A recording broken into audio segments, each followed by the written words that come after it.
नमस्कार, आप सभी दर्शकों का बहुत बहुत स्वागत करती हूं। आप देख रहे हैं जस्ट टीवी। मैं हूं नेहा शुक्ला और लेकर हाजिर हूं आपका खास लोकप्रिय कार्यक्रम स्ट्रेट टॉक।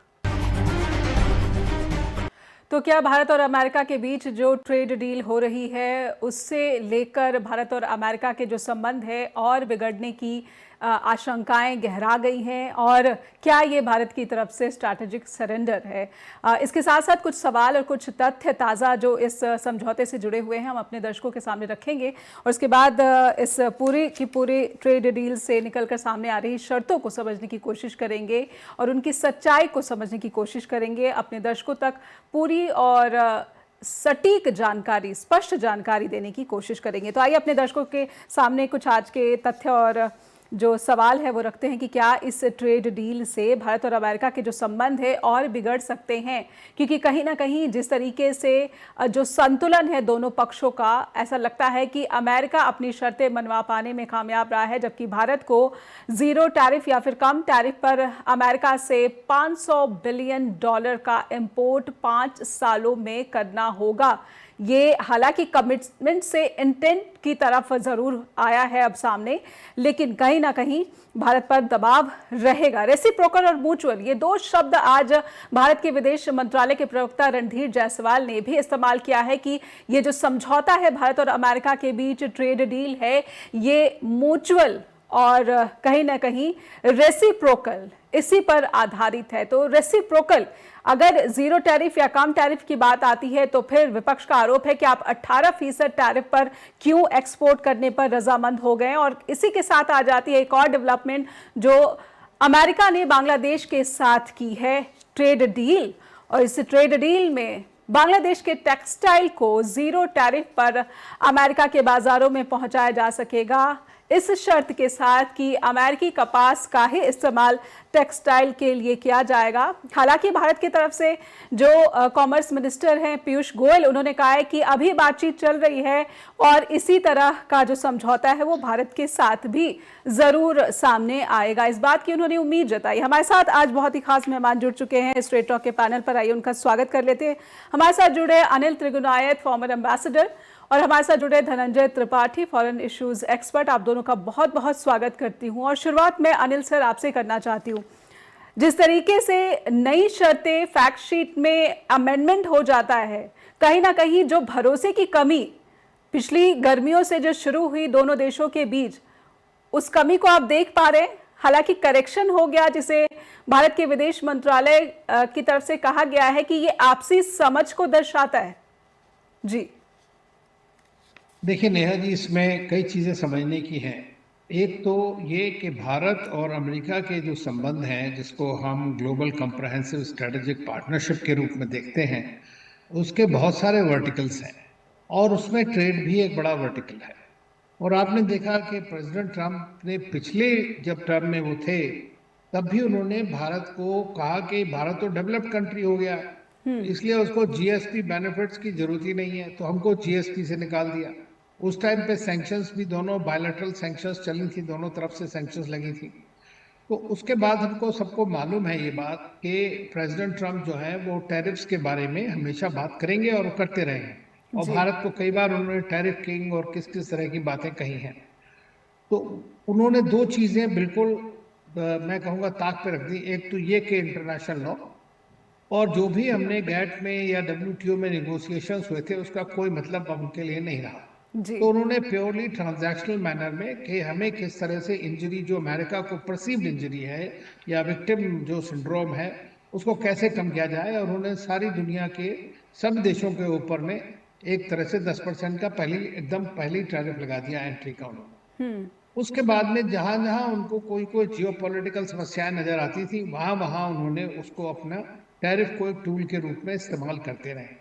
अब उसका नुकसान उनको या फायदा जो होगा वो तो समय बताएगा कि किस तरह का उस देश को फायदा होता है, अमेरिका को नहीं।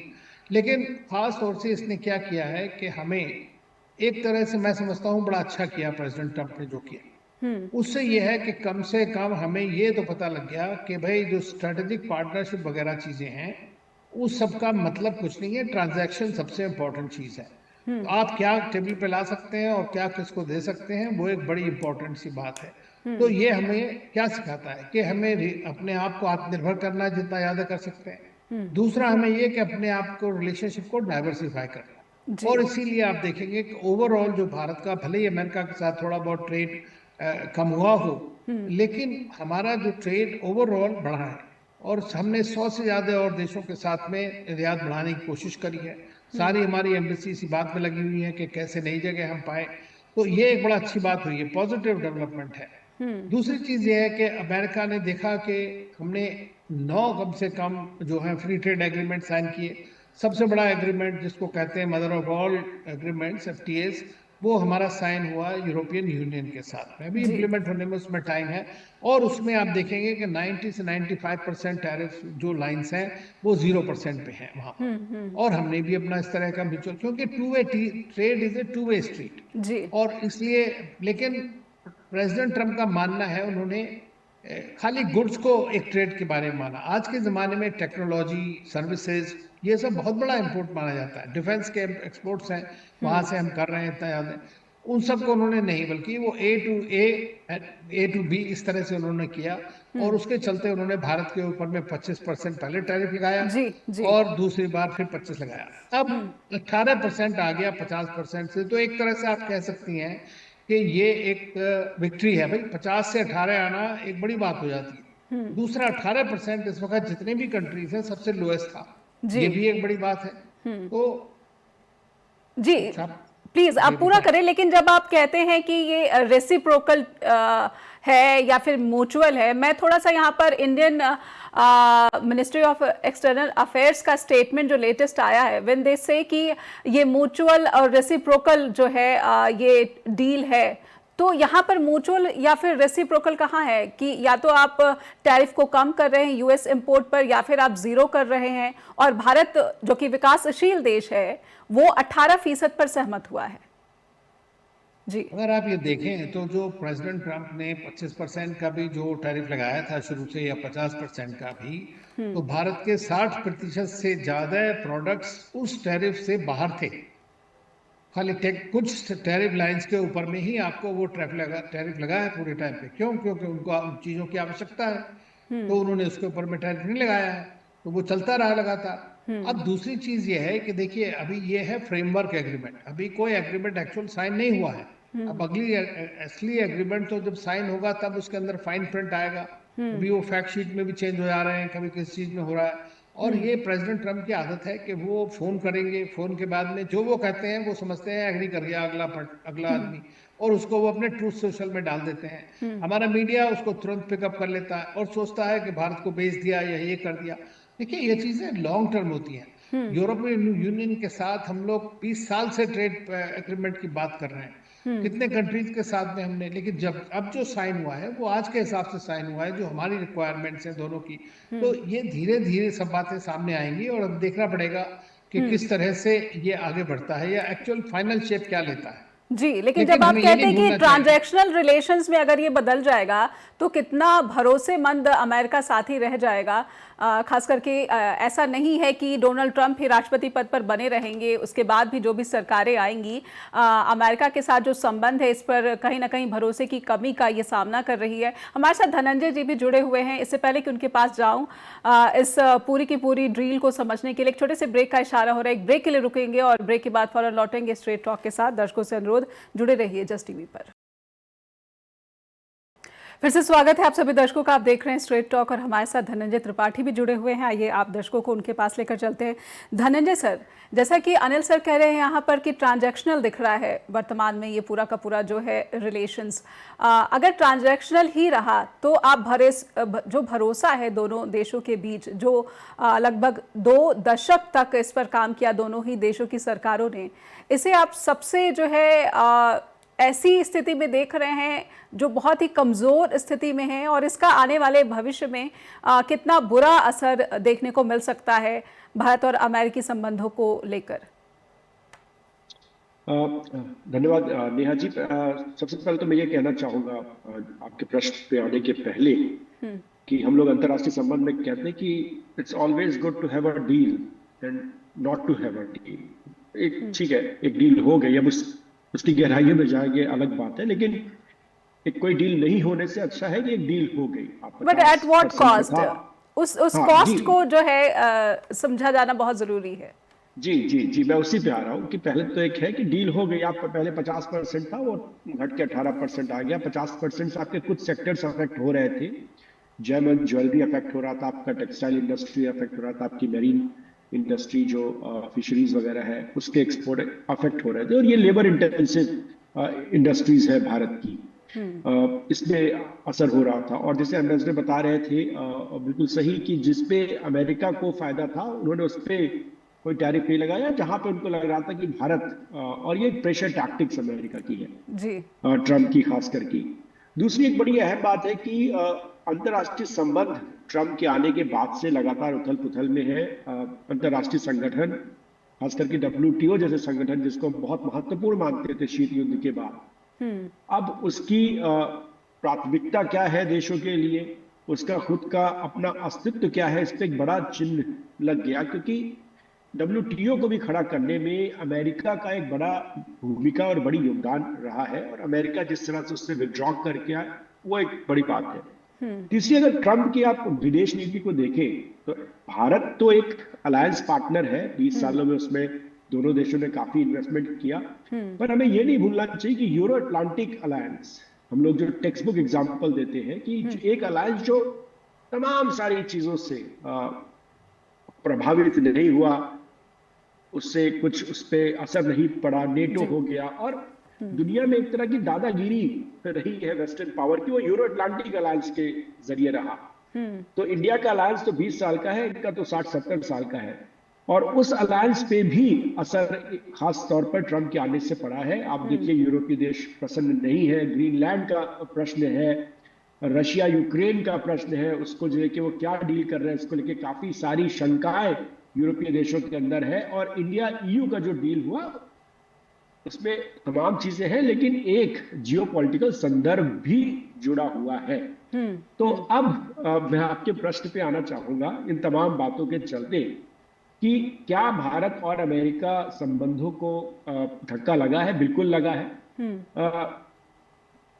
एम्बेसडर अनिल और भी बातें बता रहे थे, मैं एक बात स्पष्ट तौर पे कहना चाहूंगा कि पब्लिक परसेप्शन में बहुत बड़ा धक्का अमेरिका को लेकर के लगा है, खास करके भारत में। इंडिया के अंदर एक पब्लिक परसेप्शन था कि हम जिस तरह के जियोपॉलिटिकल चैलेंजेस का सामना कर रहे हैं, खास करके चीन से बॉर्डर्स पर, या जिस तरह के हम एस्पिरेशन रखते हैं अपने विश्व में, जिस तरह के हम अपने आप को जगह पे देखना चाहते हैं, हम जो कर रहे हैं, जो प्रयास है, हम उसमें अमेरिका को अपना सहयोगी मानते थे कि अमेरिका उसमें हमारे साथ देगा।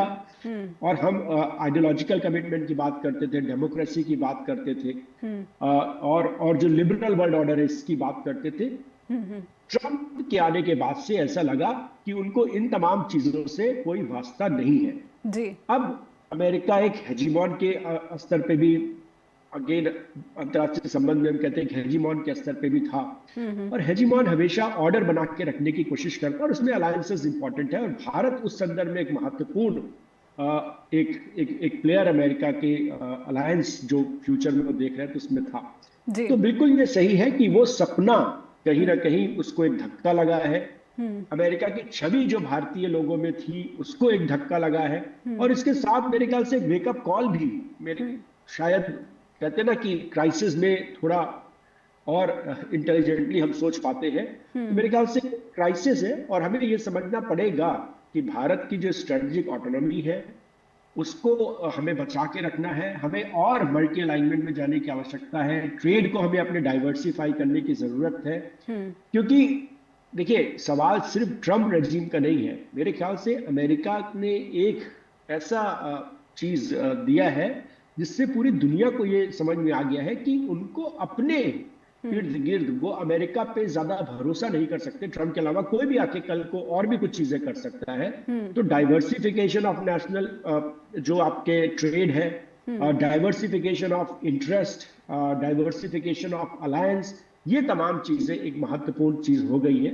मेरे ख्याल से क्राइसिस में आपको ये एक सबक हमें मिला है, और डेफिनेटली भारत और अमेरिका संबंध को धक्का लगा है। डील हो गई, अच्छी बात है, लेकिन जी। जो तरह की कड़वाहट हमने पिछले समय में देखी वो जल्दी जाने वाली नहीं है, और भारत के लिए एक ये सबक है। बिल्कुल, बिल्कुल। ये जो कड़वाहट और भारत के लोगों में अब अमेरिका के प्रति जो सोच बदलने की बात आपने कही है, मैं अनिल सर से समझना चाहती हूँ। अनिल सर, रूस भारत का भरोसेमंद साथी, लेकिन जिस तरीके से रूसी तेल खरीद बंद करने का लगातार दावा आ रहा है अमेरिका की तरफ से, ट्रंप की तरफ से, और उन्होंने तो बाकायदा एक एग्जीक्यूटिव ऑर्डर्स जारी कर दिए, भारत पर निगरानी की जाएगी। क्या म्यूचुअल बेनिफिट्स और म्यूचुअल रिस्पेक्ट ट्रेड डील में इसकी कोई जगह या फिर ये कोई औचित्य कि आप जिसके साथ डील कर रहे हैं आप उससे अपनी शर्तें मनवा रहे हैं कि वो किससे व्यापार ना करे? ये तो फेयर डील भी नहीं कही जा सकती। नहीं, फेयर डील की तो बात ही नहीं है। बात तो ये है कि आप किस लेवल पे जाकर के और इरेशनल वे में आप अपने आइडियाज को रखते हैं और सोचते हैं कि दूसरी साइड उसको मान लेगी। मैं आपको, अगर जितना मैं समझता हूँ अपनी भारत की पॉलिसीज को, तो मैं ये जानता हूँ कि भारत कोई बनाना रिपब्लिक नहीं है। आप देखिए कि हम आज से नहीं, 1 साल से प्रेसिडेंट ट्रंप ने ये सब शुरू किया है। हमने एक सबसे पहले उनके साथ में ट्रेड डील करने की बात की, लेकिन उसके बाद उनका इरेशनल रुख चलता गया इंडिया के बारे में, कभी 25%, कभी 50%, कभी 500%, कभी ब्रिक्स है तो 100%, तो इस तरह की। लेकिन भारत डिगा नहीं। हमारा कंसिस्टेंटली क्या रहा है कि एक स्ट्रेटेजिक पेशेंस रखो। अगर अपने आप आते हैं, हमारे कंट्री को एक स्टेक होल्डरशिप के लिए एक बड़ी largest economy, fastest growing economy, 4th largest economy ignore नहीं कर सकता है वर्ल्ड। तो चाहे वो अमेरिका हो या कोई और देश हो, वो इंडिया को इग्नोर नहीं कर सकता है। You are going forward. तो हमें उसके अंदर में बनाना है अपने आप को। कहते हैं ना, खुद ही को कर बुलंद इतना। तो वही बात है कि अपने आप को इस लेवल तक लाना है हमें कि ताकि लोग अपने आप आपके पास भाग के आए। देखिए, बिजनेस होती है। प्रेसिडेंट ट्रंप ने बहुत सारे लोगों को, एप्पल के टेम कुक को बुला के कहा कि भाई बंद कर दो वहां पे। वो पागल थोड़ी ना है। उसका बिजनेस तो और डबल किया उन्होंने, और भी ज्यादा बढ़ाया है। अभी गूगल वाले इतना इन्वेस्ट करना चाह रहे हैं भारत के अंदर में। दूसरी चीज हमें एक और याद रखने की बात है। देखिए, भारत और अमेरिका के ताल्लुकात में 4 या 5 वर्टिकल्स हैं। ये ट्रेड जो है सिंपली एक वर्टिकल है जिसमें प्रेसिडेंट ट्रंप फिक्सेटेड है पूरी तरह से। दूसरा वर्टिकल डिफेंस का है। आज भी हम खरीद रहे हैं उनसे। अब जहां तक रशिया के ऑयल की बात है जी। तो देखिए, रशियन ऑयल जो है वो न्यू फिनोमिना है। पहले हम 1% लगभग रशिया से ऑयल खरीदते थे, लेकिन अब जाके करीब 38, 35, 40% इस तरह से खरीदा गया। क्यों? रशिया आपको डिस्काउंट दे रहा है, रिलायबल सप्लायर है, रेजिलियंट सप्लाई चेन आपकी है। आप 70 से 80% अपना क्रूड इंपोर्ट करना पड़ता है आपको एनर्जी सिक्योरिटी के लिए, अपनी डोमेस्टिक ग्रोथ के लिए। तो चाहे वो अमेरिका हो या कोई भी हो, आप ये समझ सकती हैं कि भारत कभी अपनी एनर्जी सिक्योरिटी को सिर्फ इसलिए सेक्रीफाइस कर देगा कि हमें प्रेसिडेंट ट्रंप को खुश करना है। तो मैं नहीं समझ सकता कि कोई सरकार इस तरह का कदम लेगी। दूसरी चीज, हम कह रहे हैं अमेरिका से, आप ओके सप्लाई करना चाहते हैं तो ठीक है, जिस दाम पे रशिया कर रहा है उस पर कर दीजिए, हम खरीद लेंगे आपसे। तो कोई हमारा कोई वो रिश्तेदारी तो नहीं है इस तरह की कि हम एक ही जगह से खरीदेंगे इररिस्पेक्टिव ऑफ द फैक्ट कि वो हमें नुकसान करेगा। तो वो नहीं कर सकते हैं क्योंकि उनके यहाँ पे तो production cost is very high. तो दूसरी चीज ये है कि हमारा मानना, जो मेरा मानना है कि कैलकुलेशन आप अगर देखें, मार्च तक के ऑर्डर सारे जा चुके हैं ऑलरेडी रशिया के पास, ठीक है, जो रख दी हमारी कंपनीज ने। अब उसके बाद में प्रेसिडेंट ट्रंप की जो है काफी बड़ी ये कोशिश है कि किसी तरह मार्च अप्रैल तक ये युद्ध समाप्त हो जाए। युद्ध समाप्त होते आज भी उन्होंने कहा है कि रशिया के ऊपर सैंक्शंस हट जाएंगी। सैंक्शंस हट जाएंगी तो ऑयल प्राइसेस ऑलमोस्ट सिंबलाइज हो जाए, सब एक तरह से मैं नॉर्मलाइज हो जाएंगी। तो फिर आपके पास, हम तो मैक्सिमम खरीदते थे मिडिल ईस्ट से, आपको पता है, लेकिन यूएस और यूरोप ने मिडिल ईस्ट को प्रेशर करके उधर डाइवर्ट किया कि भाई रशिया से नहीं खरीदना है तो सारा आप हमें सप्लाई करिए। हमें कहीं ना कहीं से तो लेना है। हम 17 कंट्रीज के साथ ऑयल खरीदते हैं, कोई एक से नहीं खरीदते। हम सऊदी अरेबिया है, इराक है, अफ्रीका में है, लैटिन अमेरिका में है। तो ये जो चीजें हैं, मैं समझता हूँ कि यही एक चीज है जो हमें देखना पड़ेगा। सबसे बड़ी चीज जो विदेश नीति में होती है, आपका अपना नेशनल इंटरेस्ट। और मैं समझता हूँ हमारा नेशनल इंटरेस्ट है कि हमारी एनर्जी सिक्योरिटी बरकरार रहे, ताकि जो हमारा जो 2047 का टारगेट है इंडिपेंडेंट का, largest fastest growing economy country का डेवलपमेंट करने का, वो तभी चल सकता है। तो मैं नहीं समझता कि इंडिया बिल्कुल गिव इन करेगा। बट जैसा फॉरेन सेक्रेटरी का आपने शायद पढ़ा होगा या सुना होगा, उनका स्टेटमेंट बड़ा क्लियरली कहा है कि हमको हमारे नेशनल इंटरेस्ट को देखना है, हमको ये नहीं देखना है कि दूसरा क्या चाहता है। ठीक है, मॉनिटर करिए, मॉनिटर तो 1 साल से कर रहे हैं वो। बिल्कुल, लेकिन क्या इस पर ऑब्जेक्शन आनी चाहिए थी कि जो है हम अपने राष्ट्रहित, जैसा आपने कहा कि हम इस तरह की किसी भी इसका विरोध करते हैं, किसी भी एग्जीक्यूटिव ऑर्डर्स का जिसमें हम पर निगरानी रखी जाएगी, ये कहीं ना कहीं जो अपनी ऑटोनॉमी है, अपनी जो फॉरेन पॉलिसी की ऑटोनॉमी है, उसमें हस्तक्षेप की तरह है। देखिए, आप किसी को बोलने से तो नहीं रोक सकते, कोई कुछ भी कह सकता है। आप तो वही करेंगे जो आप करते रहे। पिछले 1 साल से वो बोले जा रहे हैं, बार बार थ्रेट कर रहे हैं कि कुछ कर रहे हैं। इंडिया ने तो नहीं अपना रास्ता बदला, हम तो करते रहे, चाहे यूरोप हो चाहे कोई भी कंट्री हो। तो हम तो अपने हिसाब से चलते रहेंगे, हम किसी को रोक थोड़ा सकते स्टेटमेंट देने के लिए। प्रेसिडेंट ट्रम्प इज नोन कि भाई अगले दिन सुबह उठते हैं। बट अगर वही स्टेटमेंट अगर आपके परम मित्र और भरोसेमंद साथी को परेशान करता हो तो कुछ क्लैरिटी आनी चाहिए। डू यू बिलीव या फिर डू यू सपोर्ट कि रशिया की तरफ से कई सारे स्टेटमेंट आ गए लेकिन भारत की तरफ से एक बार भी रूस का जिक्र नहीं किया गया? इसीलिए तो नहीं किया क्योंकि कोई चेंज नहीं है पॉलिसी में। भाई देखिए, रूस हमारा जो है बिल्कुल टाइम टेस्टेड और ट्रस्टेड पार्टनर है। और अगेन ये जो रशिया भी जानता है इस बात को कि import of oil is a temporary phenomena for India, it is not permanent. तो बदलती जाएंगी चीजें, लेकिन रशिया के साथ हमारा डिफेंस कॉपरेशन है, हमारा स्पेस कॉपरेशन है, हमारा न्यूक्लियर एनर्जी कॉपरेशन है, हमारा they're instrumental in India's growth story. तो ये तो नहीं है अमेरिका उस वक्त में हमारे खिलाफ था, तो 50 साल तो अमेरिका दूसरी तरफ खड़ा रहा। 25 साल हम कोशिश करते रहे कि कैसे डेवलपमेंट हो, बायलैटरल बायपार्टिजन रिलेशनशिप डेवलप हो। तो भारत ने कोशिश की उसकी, और अमेरिका ने भी कोशिश की। वो भी जानते हैं कि उनका असली चैलेंज चाइना है, भारत के लिए भी चैलेंज चाइना है। तो अगर वो इस बात को, स्ट्रेटेजिक थॉट को अलग रख के खाली एक छोटी छोटी चीजों के ऊपर में नुक्ताचीनी करेंगे तो नुकसान उन्हीं का होना है इवेंचुअली। बिल्कुल, एक छोटे से ब्रेक के लिए रुकेंगे और कुछ और सवाल हैं जिसको समझना बहुत ज़रूरी है। दर्शकों से अनुरोध कि जुड़े रहिए जस्ट टीवी के साथ। लौटते हैं इस ब्रेक के बाद। फिर से स्वागत आप सभी दर्शकों का। आप देख रहे हैं स्ट्रेट टॉक और चलेंगे धनंजय जी के पास। धनंजय सर, आज ही एक वीडियो काफ़ी वायरल हो रहा है एक्स पर, और ये वीडियो है एस पॉल कपूर हैं जो कि अमेरिका के secretary of state for south and central Asia हैं। वो कहते हैं कि भारत वही कर रहा है जो हम उनसे चाहते हैं। तो जब इस तरह का स्टेटमेंट होता है और ख़ासकर रूसी तेल को लेकर होता है तो कहीं ना कहीं भारत की छवि को भी नुकसान पहुंचता है। और आप ऐसे देश से जो लगातार आपके लिए इस तरह के शब्दों का इस्तेमाल कर रहा है, आप ट्रेड डील की और एक फेयर डील की अपेक्षा भी नहीं कर सकते हैं, और 18% टैरिफ पर भी सहमत हो गए हैं, इसका सेलिब्रेशन भी हो रहा है। कहीं ना कहीं भारत की जिस तरीके से विदेश नीति खास करके अमेरिका को लेकर दिख रही है, आपको लगता है कि ये सरेंडर नहीं है? देखिए, सरेंडर एक बड़ा शब्द है। मैं ये रिलेशनशिप अपनी कैसे फेज में है जिसमें कुछ क्रिटिकल एलिमेंट्स है। सरेंडर एक बहुत बड़ी बात है। भारत एक बहुत बड़ा देश है, ये मात्र किसी एक सरकार या कुछ लोगों का नहीं है। ये बड़ा देश है जो, और सिविलाइजेशनल एक अंडरस्टैंडिंग है इंडिया की।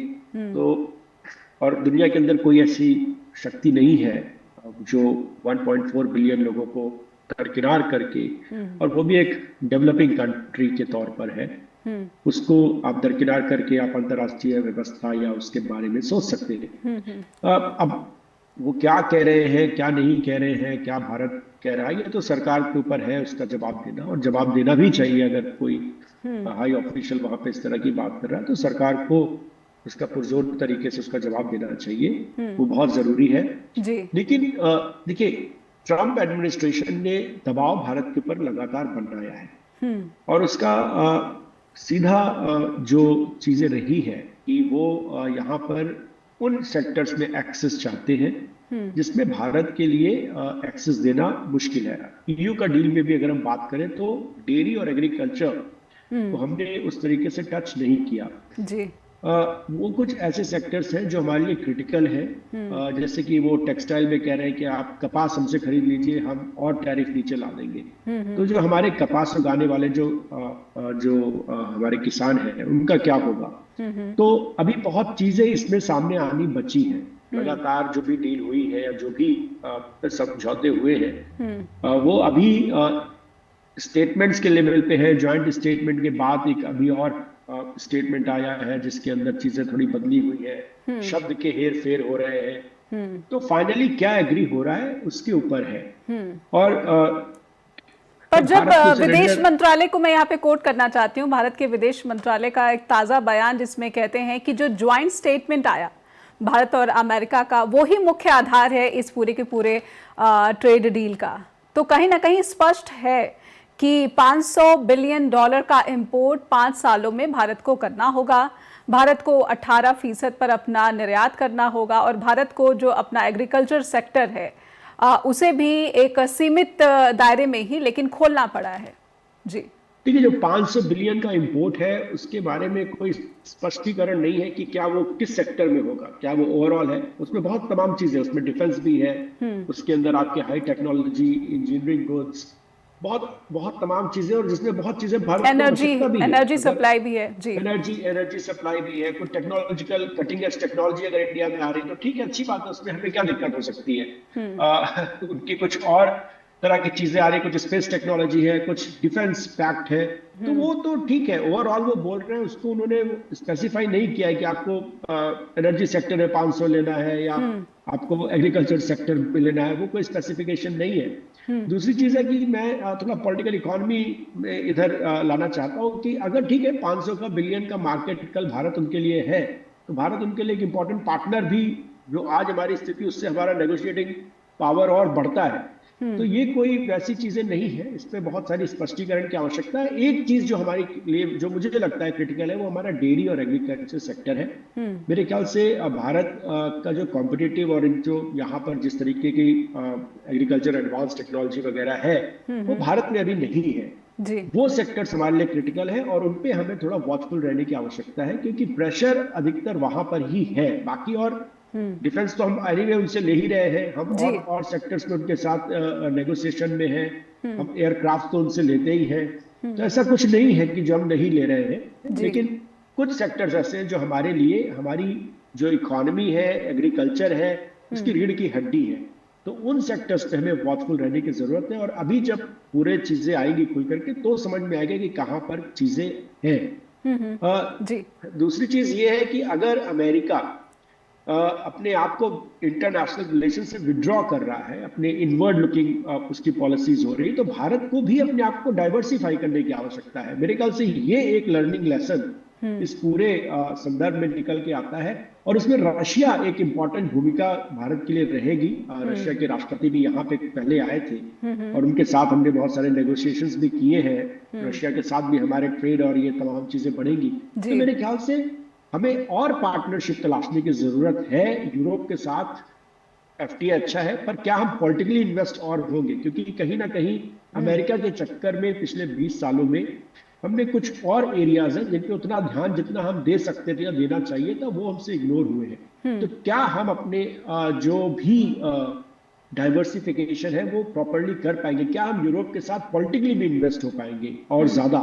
मेरे ख्याल से ये तमाम चीजें भारत के लिए महत्वपूर्ण है, और ट्रेड डील में जो बारीकियां जब आएंगी तो तमाम चीजें खुलेंगी। लेकिन मुझे लगता है कि एग्रीकल्चर और डेयरी सेक्टर हमारे लिए क्रिटिकल है और हमें उस पर वॉचफुल रहने की आवश्यकता है। जब आप डेयरी की बात करते हैं, जो यूएस ड्राई डिस्टिल्ड ग्रेन की बात हो रही है, उसके जरिए जीएम फूड के प्रवेश की बात हो रही है, ये सब भी आरोप सामने आ रहे हैं। हालांकि अभी एक छोटा सा ब्रेक लेना पड़ेगा, इससे पहले कि मैं अपने सवाल के साथ अनिल सर के पास जाऊं। एक छोटा सा ब्रेक के बाद फौरन लौटते हैं। फिर से स्वागत है आप सभी दर्शकों का। आप देख रहे हैं स्ट्रेट टॉक और चलेंगे अनिल जी के पास लेकर आप दर्शकों को। अनिल सर, आपने अपनी शुरुआती टिप्पणी में ही ट्रांजैक्शनल रिलेशंस की बात कही थी कि कहीं ना कहीं डोनाल्ड ट्रंप जब से आए हैं वो इस तरह के रिलेशंस को जो है प्रायोरिटीज़ दे रहे हैं, और कहीं ना कहीं उनके तमाम देशों के साथ इसी तरह के संबंध अब अमेरिका के हो रहे हैं या फिर सामने आ रहे हैं। मैं समझना चाहती हूँ कि फिर भारत जैसे देश के लिए रूल बेस्ड वर्ल्ड ऑर्डर ये बहुत महत्वपूर्ण हो जाता है और उसमें इंडिया का रोल भी बहुत इम्पॉर्टेंट हो जाता है। भारत किस तरीके से डील कर रहा है इस पर भी पूरी दुनिया की नज़र है, इसलिए भारत की छवि इससे साफ साफ जुड़ी हुई है। आपका आकलन और आपकी टिप्पणी जी। देखिए, सबसे बड़ी बात तो मैं ये कहूँगा कि आज की डेट में कोई रूल बेस्ड ऑर्डर है ही नहीं। अब वो कंट्रीज जिन्होंने वो पोस्ट सेकंड वर्ल्ड वॉर के बाद एक ऑर्डर को बनाया था, वो ऑर्डर उन्होंने खुद ही खत्म कर दिया और उसमें अमेरिका का सबसे बड़ा योगदान है। जी। तो जब आप हर जगह यूनिलैटरलिज्म चलाएंगे, आप हर जगह माई वे और हाईवे करेंगे, तो फिर इंटरनेशनल लॉ कहाँ रह गया? वो कहाँ पे रूल बेस्ड ऑर्डर हो गया? उसमें कोई नहीं है। लेकिन भारत एक ऐसा देश है जो इस बात में आज भी विश्वास रखता है कि मल्टीलैटरल इंस्टीट्यूशंस, यूनाइटेड नेशंस का एक बड़ा रोल है, अहम रोल है, World Trade Organization, World Health Organization. देखिए, प्रेसिडेंट ट्रंप ने सबसे पहले दूसरी बार पेरिस एग्रीमेंट से निकल गए तो क्लाइमेट चेंज खत्म, तो ड्रिल बेबी ड्रिल होना शुरू कर दिया। वो कई यूएन ऑर्गेनाइजेशन से निकल गए, यूनाइटेड नेशंस के 2900 या कुछ पोस्ट काट दिया, बजट काट दिया, $4 बिलियन ड्यू है वो देना नहीं चाहते हैं। गुटेरेस बोल रहे हैं कि साहब हमारे पास तो 6 महीने का भी नहीं पैसा बचा हुआ है अभी। तो ये तो सिचुएशन है। भारत एक ऐसा देश है जिसने सबसे पहले अपना कंट्रीब्यूशन दिया, जितना भी हमारा कंट्रीब्यूशन है जी। हमारा कंट्रीब्यूशन जो है उसके लिए बहुत ज़्यादा है। तो सबसे बड़ी बात यह है कि रूल बेस्ड ऑर्डर तभी होगा जब मल्टीलैटरल इंस्टीट्यूशंस होंगे, जहाँ पे प्रॉपर रिप्रेजेंटेशन होगा, जिसमें 21st सेंचुरी रियलिटी को रिफ्लेक्ट करेगा, जिसमें भारत का एक बहुत बड़ा रोल है।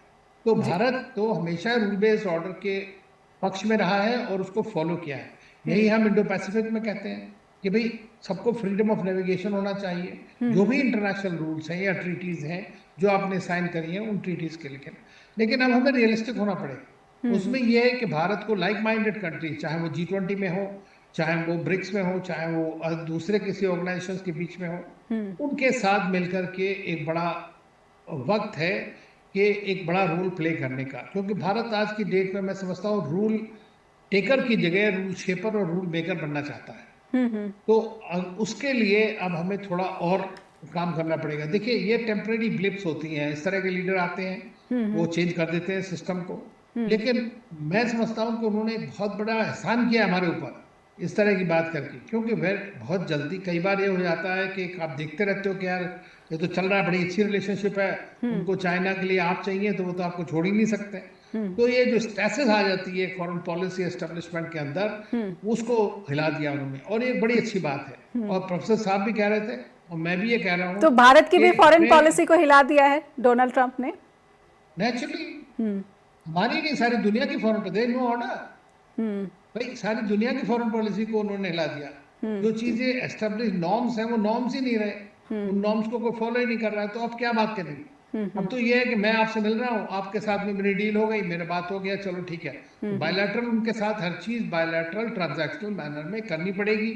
और एक अच्छी बात है, रियलिस्ट आदमी जो, अगर मैं तो रियलिस्ट स्कूल को फॉलो करता हूँ कि भाई वो जो बात है उसको देखो उसी तरह से, उसका इधर उधर आप वो ना लगाएं उसके अंदर में, तभी आप अपने देश का नेशनल इंटरेस्ट सर्व कर सकते हैं। इसमें कोई शक नहीं है कि अमेरिका सबसे इंपॉर्टेंट कंट्री है, सबसे मोस्ट पावरफुल कंट्री है, बिगेस्ट इकोनॉमी है, हर कंट्री चाहता है उसके साथ अच्छे रिश्ते हों। लेकिन देखिए, ताली दोनों हाथ से बजती है जी। ताली एक हाथ से नहीं बज सकती है। म्यूचुअल रिस्पेक्ट होनी चाहिए, म्यूचुअल इंटरेस्ट को एक्नॉलेजमेंट होना चाहिए, और सेंसिटिविटी होनी चाहिए कि आपकी क्या है। अब तक जो प्रेसिडेंट ट्रंप ने जितने भी स्टेप्स लिए हैं, भले ही वो कहते रहते हैं कि भारत बहुत इंपॉर्टेंट है, हमारे रिश्ते बड़े अच्छे हैं, प्राइम मिनिस्टर के साथ उनके रिश्ते बहुत अच्छे हैं, लेकिन proof of pudding is in eating. तो आप जो देख रहे हैं वो दूसरी तरफ उसका नजरिया अलग ही है, और उसी के चलते है कि भारत ने अपने रिश्तों को डाइवर्सिफाई करना शुरू किया है। जी जी। लेकिन एक बहुत ही इंटरेस्टिंग फैक्ट ये भी है कि यूएस ऑफिशियल वेबसाइट पर भारत का एक मैप पोस्ट किया गया, उस पर भी मीडिया में काफ़ी बातें हुई और उस मैप को भी हटा लिया गया है, डिलीट कर दिया गया वो पोस्ट। तो उसके डिप्लोमेटिक मायने क्या निकाले? एक छोटी सी टिप्पणी अनिल सर, फिर अगला सवाल मैं धनंजय जी के साथ लेना। सीधी मेरा मानना ये है कि अमेरिकन की ना साइंस ऑफ ज्योग्राफी तो है ही नहीं। जी। वो अमेरिका कोस्ट पे, उसके beyond their shores they don't know what geography is. इससे आप अमेरिकी नेगोशिएटर्स जो हैं उनकी देखिए उठाया वहां से, अच्छा किया, हम तो बड़े लोग हमारे खुश हो गए और जम मारना शुरू कर दिया। जी लेकिन बिल्कुल। वो थोड़े दिन में इसी वजह से उन्होंने कहा अरे भाई इससे तो और प्रॉब्लम हो सकती है, हटा दो इसको, because that is a tool for them, you understand. using a wrong map is a strategic tool for them. This is called cartographic aggression. And वो अब उनको हटा दिया. हम तो जानते ही हैं कि उनका क्या अप्रोच है. पाकिस्तान के जनरल मुनीर को जो टेररिस्ट कंट्री के साथ है उसके साथ आप लंच करते हैं, उसके साथ बढ़िया बढ़िया बातें करते हैं, फिर आप सोच रहे हैं कि हम टेररिज्म से लड़ाई कैसे करें. तो ये मतलब जो हिपोक्रेसी और डबल स्टैंडर्ड्स है उसके लिए तो वेस्टर्न कंट्रीज जो है माहिर. एक सवाल, क्योंकि आपने पाकिस्तान का जिक्र किया है तो हम अपने दर्शकों को याद दिला दें कि ये पूरी की पूरी जो ट्रेड डील है या फिर भारत और अमेरिका के जो संबंध हैं वो कब से बिगड़ना शुरू हुए. हमारे दर्शकों को बखूबी पता है कि ऑपरेशन सिंदूर और पाकिस्तान की तरफ से जो एक प्रायोजित पहलगाम में टेररिस्ट अटैक हुआ उसके बाद से अमेरिका की तरफ से जिस तरीके से ऐलान किया कि हमने सीज फायर करवाया है, संघर्ष विराम कराया है.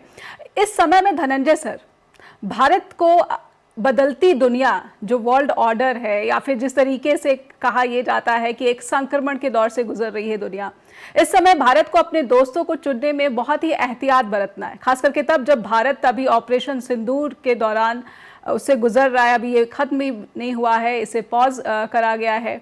ऐसे में भारत का ये जो स्टैंड है बहुत महत्वपूर्ण हो जाता है कि वो ऐसे दोस्त को चुने जिस पर पूरा भरोसा किया जा सके. जी देखिए, एक बड़ी महत्वपूर्ण बात है कि ऐसे दोस्त कैसे होंगे जो जिन पे आप पूरा भरोसा कर सके. रशिया एक आपका लॉन्ग ट्रस्टेड है, क्योंकि यूएन में भी जब आपको आवश्यकता रही, चाहे वो सोवियत संघ रहा हो, चाहे बाद में रूस रहा हो, वो आपके साथ हमेशा खड़ा रहा. चाहे आपकी डिफेंस इंडस्ट्री हो, जब हम अमेरिका से लेते हैं, खास करके ये जो टैरिफ लगने के बाद से, उसमें ये भी एक संशय है, थोड़ा सा एक सस्पिशन रहता है कि क्या अमेरिका उसी तरीके से डील करेगा. कभी सैंक्शन लगा सकता है, कभी कुछ डील्स को रोक सकता है. अमेरिका ने बहुत देशों के साथ ये सब किया हुआ है. हमें रशिया के साथ कभी भी इस तरह के कोई संकट हमें नहीं झेलना पड़ा. बिल्कुल. तो एक तो ट्रस्टेड पार्टनर है, लेकिन उसके बियॉन्ड देखिए, दुनिया आपको क्यों, यूरोप आपके साथ क्यों ये डील करना चाह रहा है, या दुनिया आपके साथ डील क्यों करना चाह रही है? क्योंकि भारत एक डेवलपिंग इकोनॉमी है, आप एक बड़ी मार्केट है, और आपका जो कंजम्पशन जो पैटर्न है, आप एक की डेमोग्राफिक आपके साथ डिविडेंड है, उसलिए दुनिया आपके साथ है. लेकिन ये डेमोग्राफिक डिविडेंड आपका बहुत दिनों तक नहीं रहना पड़ेगा. तो हमारी एजिंग पॉपुलेशन भी होगी, एक समय ऐसा भी आएगा. आवश्यकता है कि हम इस डेमोग्राफिक डिविडेंड को हम कैसे यूज करते हैं. हम अपने देश के अंदर उन क्रिटिकल इंफ्रास्ट्रक्चर डेवलप करें, हम मैन्युफैक्चरिंग सेक्टर को स्ट्रेंथन करें, हम R&D के अंदर पैसे इन्वेस्ट करें. AI का जमाना है. एक जमाने में जब कंप्यूटर्स आए और स्कूल्स में हमने कंप्यूटर इंट्रोड्यूस किया, उसका हमें बाद में जब IT बूम हुआ तो भारत को उसका बड़ा फायदा मिला. हमने स्किल्ड वर्कफोर्स पूरी दुनिया को, आज देखिए दुनिया के जो टॉप कंपनीज IT सेक्टर है, उनके अंदर भारतीय मूल के लोग हैं जो उसको हेड कर रहे हैं या टॉप पोजीशंस पे हैं वहां पर. तो एक इस तरीके का एक नया इंडस्ट्रियल रिवोल्यूशन चल रहा है AI के चलते. भारत उसमें कहाँ होगा 20 सालों में, 10 सालों में? हमारा मैन्युफैक्चरिंग स्ट्रेंथ क्या होगी, हमारी इंफ्रास्ट्रक्चर क्या होगी, उसके बेसिस पे ही हम अपने फ्रेंड्स और अपने अलाइज दुनिया के अंदर चुन सकते हैं. तो कुछ तो आपके परमानेंट होंगे जो हमेशा रहेंगे, जैसे रूस हो गया और कुछ देश हो गए, लेकिन उसके बियॉन्ड दुनिया उन्हीं के साथ खड़ी रहेगी जिसके पास अपनी स्ट्रेंथ होगी, और उसके बेसिस पे वो अलायंस या पार्टनरशिप डेवलप होगी. तो भारत के लिए अगले 10 साल जो है वो बहुत महत्वपूर्ण है. खास फॉरेन पॉलिसी के लिए डेफिनेटली है, लेकिन डोमेस्टिक पॉलिटिक्स के लिए, इकोनॉमी के लिए, R&D, इनोवेशंस, ये तमाम बहुत महत्वपूर्ण चीज भारत के लिए है. हम इसमें कैसा करते हैं उसी पर निर्भर करेगा कि हम अपनी विदेश नीति को किस तरीके से लिवरेज कर सकते हैं. बिल्कुल. और अभी फरवरी में जिस तरीके से आयोजन होने जा रहा है भारत में AI समिट का, तो इस पर भी पूरी नज़र बनी हुई है. जाते जाते एक लाइन की टिप्पणी मैं अनिल सर से लेना चाहती हूँ कि भारत की विदेश नीति जो इस वक्त किसी शॉक का सामना कर रही है या फिर झटकों का सामना कर रही है, जैसा आपने खुद कहा कि अमेरिकी राष्ट्रपति ट्रंप की नीतियों की वजह से, AI समिट को आप कैसे देख रहे हैं और क्या एक्सपेक्ट कर रहे हैं कि इसमें हमारे जो दोस्त देशों के राष्ट्राध्यक्ष आएंगे, तो भारत की इमेज या फिर पोजीशन पर दुनिया की नजरें?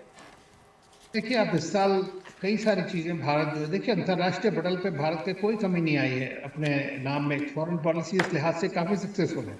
एक अमेरिका के साथ हमारे रिलेशंस में स्ट्रेस है और उसको भी, उसमें भी अगर आप देखें तो भले ही आप एक टैरिफ के बारे में सब प्रॉब्लम हो रही है, साइमल्टेनियसली वहाँ डिफेंस में एक्सरसाइजेज हो रही हैं, परचेज डील हो रही हैं जगह जगह, ये सब चल रहा है। तो ऐसा नहीं है कि हमारा खाली और चीज़ें अमेरिका के साथ नहीं चल रही। मैंने शुरू में कहा कि 5-4 वर्टिकल जो हमारे हैं उसमें एक वर्टिकल में स्ट्रेस है सबसे ज़्यादा, और वो वर्टिकल सबसे ज़्यादा विजिबल भी है, क्योंकि उसमें रोज इस तरह की बातें आती हैं। अब जैसे AI समिट हो रही है, उसमें 20 देशों के नेता आ रहे हैं, 70-75 हज़ार लोग पार्टिसिपेट करने हैं। तो भारत आज AI के लिए, क्योंकि हमारे पास, जैसा प्रोफेसर साहब ने कहा कि हमारे पास डेमोग्राफिक डिविडेंड है, स्किल मैन पावर है, भारत 2050 तक दुनिया को सप्लाई करेगा, तो हमारे लिए ये बहुत बड़ी बात है।